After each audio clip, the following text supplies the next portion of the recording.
I don't know about you guys, but it is a day later, and I am still on cloud nine about Brandon Nimmo re-signing with the New York Mets. On the show today, we will discuss his journey going from the fourth outfielder, right, to being the second largest contract this franchise has ever given out. We're going to go into a deep dive on Brandon Nimmo's journey on this edition of Locked On Mets. You are Locked On Mets, your daily New York Mets podcast. Part of the Locked On Podcast Network, your team every day.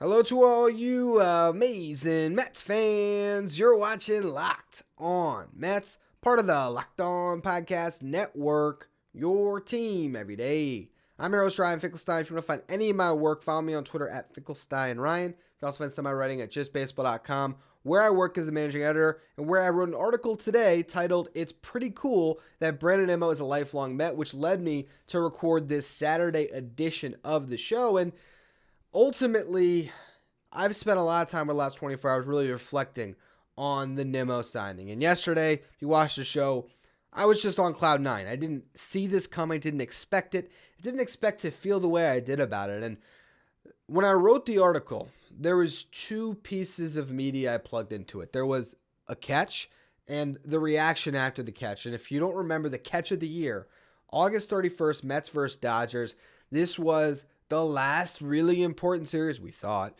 of the season before the Mets would later play the Braves in the end of the following month. And we thought if the Mets were able to win that series and hang on to a lead in the division, well, they would be they would be in the driver's seat, right? So regardless of what happened in September, if you can go back in time to that moment on August 31st, where you have a Mets team that's going up against a Dodgers team that took game one of the series to win their 90th game of the year, when the Mets are sitting at 82 wins. They won their 83rd game, I believe, when they beat the Dodgers 2-1.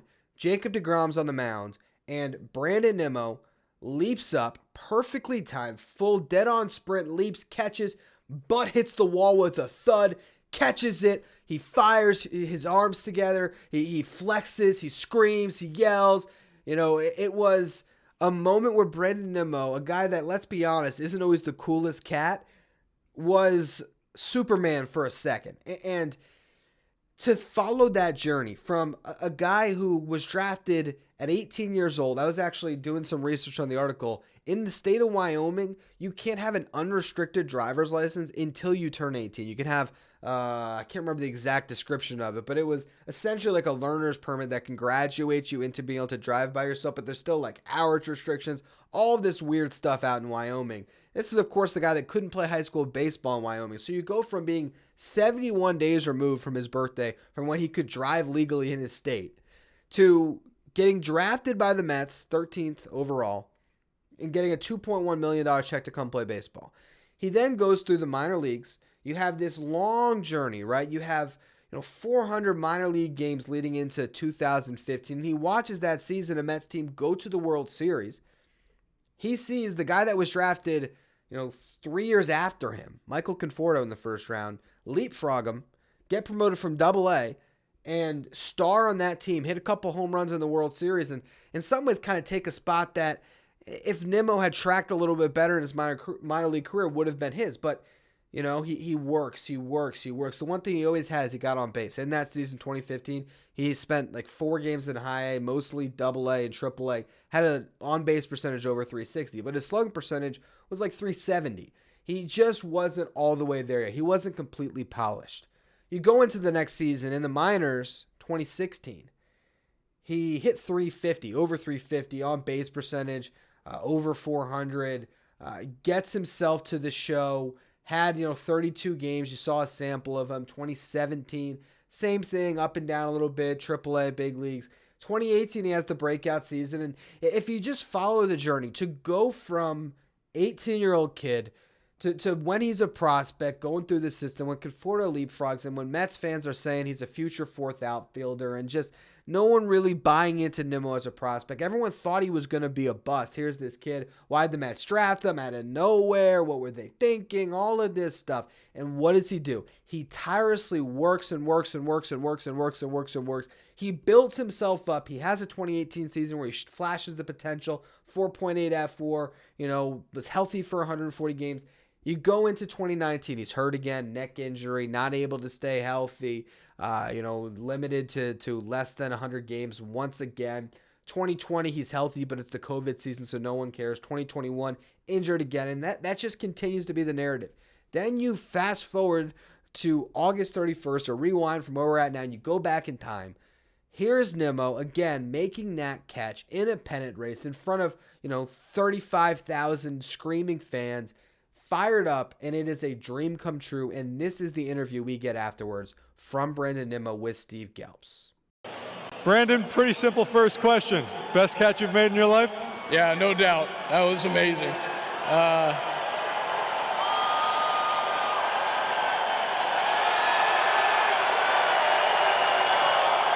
It's fun to play in front of you guys, I can tell you that much.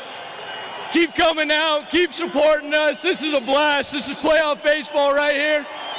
This is fun, huh? Incredible atmosphere, an incredible reaction to that catch by this fan base, but also by you. What's going through your mind when that ball falls into your glove? Well, as everyone knows, I don't really get an opportunity to do much for Jake. So to be able to come up with a big catch for him, I was pretty pumped for that, and finally get to give him something back that he always gives us. Brandon, you were talking about this fan base, and obviously it's been such a special season to date. Tonight, you've got the Dodgers in town, a close game, Timmy Trumpet playing live, sold-out crowd. What does it feel like to be a New York Met these days, especially at Citi Field? It's an absolute blast. It's a dream come true for a guy who grew up with the Mets system. This is what I was dreaming of. And the Citi Field being full of passionate, loyal Mets fans who have been through some tough times and are ready for some good times. Well, the good times are certainly rolling right now, and as has become the custom, 3 Brandon Nimmo signed baseballs to 3 of these fans. Brandon, thanks so much. Thanks for having me. Let's go, Mets! So I have listened back to that multiple times now since last night, and to go back there in hindsight, it makes so much more sense that this deal happened. This guy loves to be a Met. He finally got a taste of it this year. You go again. It's a decade in the making. He grew up in this organization. 18 years old, barely can drive in his state. Thin kid. Ends up a first-round pick. Goes through each level of the farm system. 6 years really in the minors before he actually gets his shot. Almost got traded before he got a shot in 2016 for Jay Bruce. Doesn't. Dillson Herrera goes out. It's part of some Mets teams that are just teams to forget, right? Finally gets a taste of a little bit of winning in 2019, and then injuries for him. 2021, a little bit of winning, but then the team collapses and he was hurt throughout the season. You finally see it all come together. You're part of a 101-win ball club, and in that moment, you get to appreciate all of your hard work. Now, a few months later, he signs an 8-year, $162 million contract to remain with this franchise through his age 38 season. It's an amazing story for Brandon Nimmo, and it really is the dawn of a new era of Mets baseball, because now you're seeing a pathway not only to a long-term contention, but to being a sustainable franchise where if a homegrown player lives up to the promise as a first-round talent, they can get rewarded by this owner and stick around and stay for the winning. And I want to spend more time on that in just a minute. Before we get to that, though, today's episode is brought to you by BetOnline.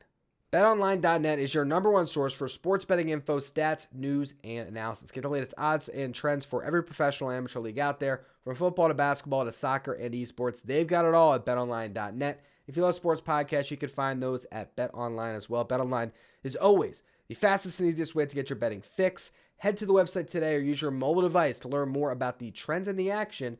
BetOnline, where the game starts.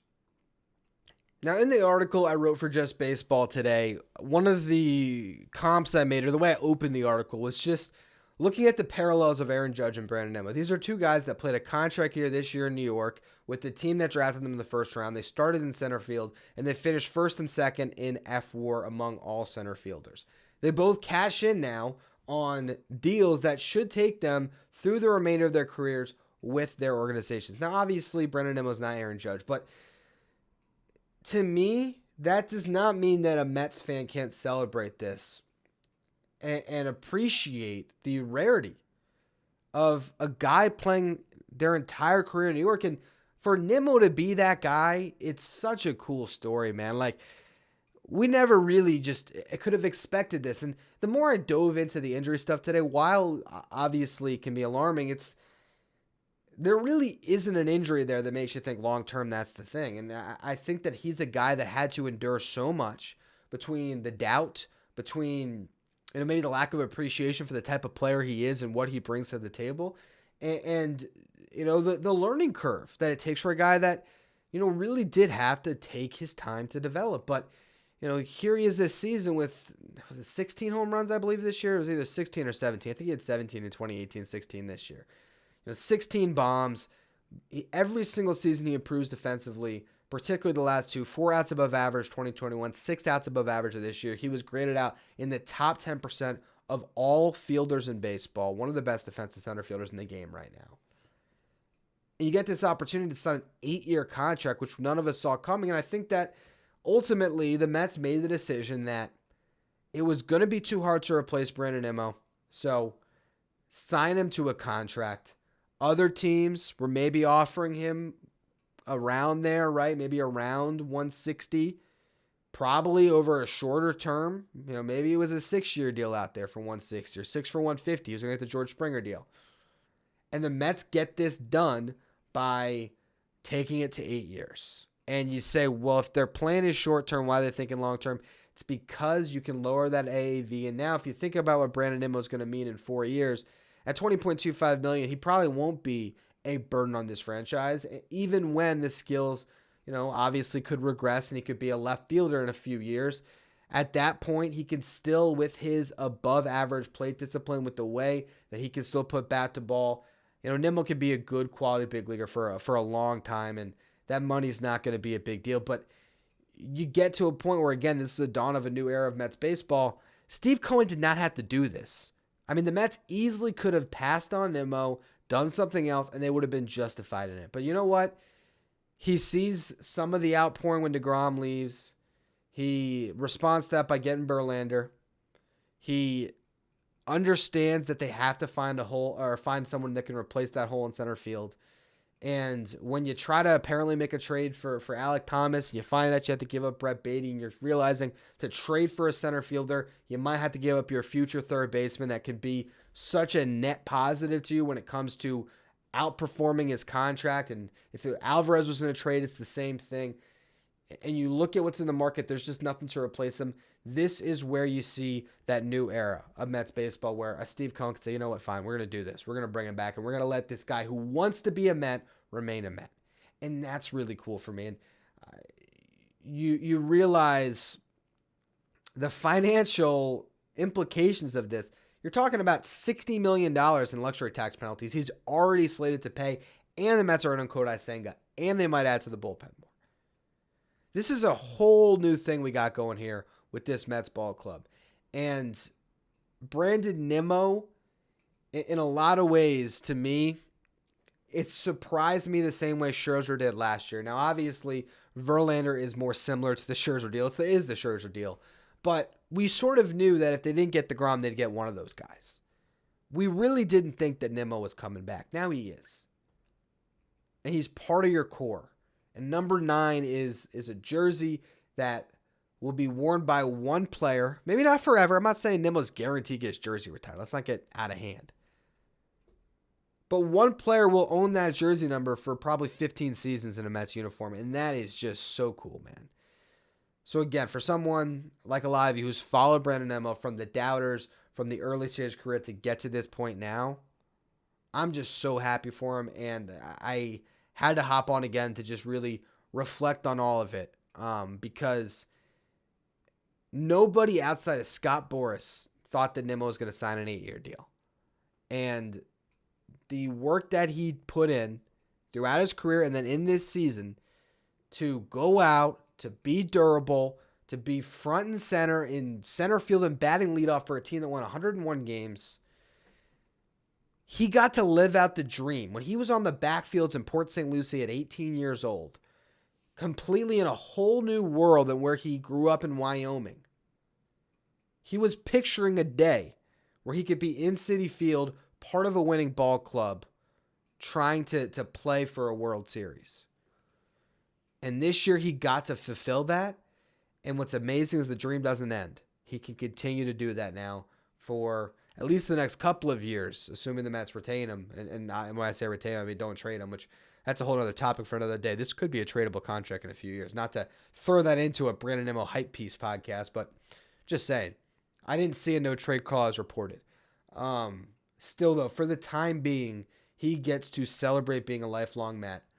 And if he continues to perform, he should be. And it's just not what the Mets have been for the longest time. And guess what? That's what they are now. A team that can take care of their own, can win with their own. And I think that's what the Mets want to be moving forward, is a team that can continue to develop that, retain that, and contend with that. But with that said, that's going to be all for today's edition of Locked On Mets. I think I'm done for the weekend, but you never know. Steve Cohen wants to go out and sign a Senga. Maybe we got more news to discuss. As always, thank you for listening. Make sure you follow, rate, and review wherever you get your podcast. Make sure you follow me on Twitter, @Finkelstein Ryan. Follow the show @Locked On Mets. Thank you for making Locked On Mets your first listen every day. Now for your second listen, check out Locked On MLB, hosted by Paul Francis Sullivan. Locked On MLB is where you want to go to stay up to date with everything going on in Major League Baseball. You can follow Locked On MLB wherever you get podcasts.